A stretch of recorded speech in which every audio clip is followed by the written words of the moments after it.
కానీ రాజకీయంగా ఎదగడానికి కానీ మరి ఆ రోజు ఇందిరాగాంధీ గారు ఇచ్చినటువంటి ఒక అవకాశం మీ యొక్క జీవన స్థితిగతులు మార్చింది అనడానికి ఇక్కడ కూడా మరి సంతోషం లేదు.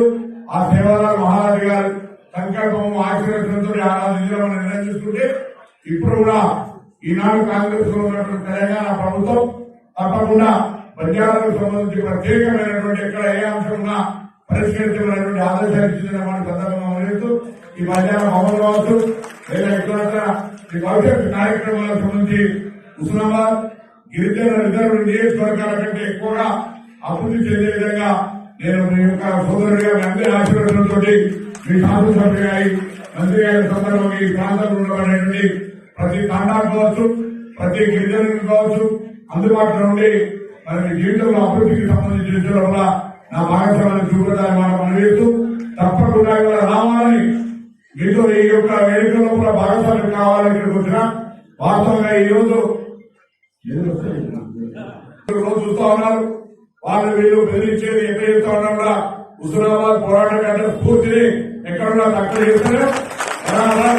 ఇక్కడ బిడ్డలు ఎన్ని అవుతారు అసెంబ్లీ వేదికగా ఎన్నో చెప్తా ఉన్నారు. ప్రయాణం అయిపోయింది. హుస్నాబాద్ ప్రాంతంలో గవర్నమెంట్ రైతులకు వస్తా ఉన్నాయని వస్తున్నాయా గవర్నమెంట్ కదా ఈ హుస్నాబాద్ ప్రాంతంలో గవర్నమెంట్ నీళ్లు ప్రయాణం చేస్తుండొచ్చు కానీ అది నింపితే కాలువల ద్వారా తీసుకోవడానికి వ్యవస్థనే లేదు.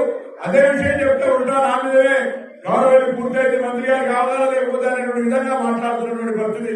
కుచ్చేశ్వర ప్రాజెక్టు నేనేమడిగా ఈ ప్రాంత రైతాంగానికి గవర్నమెంట్ ప్రాజెక్టు నిలియాలి నీ బాధ్యత ఇయ్యలేదు ఇచ్చిన చెప్పుకుంటే ఎట్లా అనే మాట మాట్లాడితే ఆ విధంగా ఎదురుదారు తిరిగి కూసోని చెప్తే వినేది కాదు. కూసోని మనం కూడా అంతే గట్టిగా వారికి పాలన రంగాలు మీరు ఇచ్చినటువంటి విద్య మీరు ఇద్దరు కూర్చుంటే స్పీకర్ గారు చెప్పినా లేదా హుస్నాబాద్ నియోజకవర్గ ప్రజలకు హక్కు ఉంది. ఇది చేయాలి ఇది చేయదండి కానీ ఇలా హుస్నాబాద్ ప్రాంత ప్రజలంతా గవర్నమెంట్ నీళ్లు తెమ్మని కొట్లాడుకుంటారు. అందుకే శాసనసభ వేదికగా బరాబర్ గవర్నమెంట్ నీళ్లు వెళ్ళాలి ఆ నీళ్లు సాధించాలని పోరాటం కొనసాగించాలని వారి సందర్భంగా అడుగుతూ మరొకసారి సేవాలాల్ మహారాజ్ యొక్క 285వ జయంతి సందర్భంగా అందరూ కూడా పేరు పేరున ఉదయపూర్వకంగా ధన్యవాదాలు. నా దగ్గర కూడా గిరిజన నియోజకవర్గాలతో సమానంగా మా దగ్గర కూడా ఇక్కడ గిరిజనులు ఉన్నారు.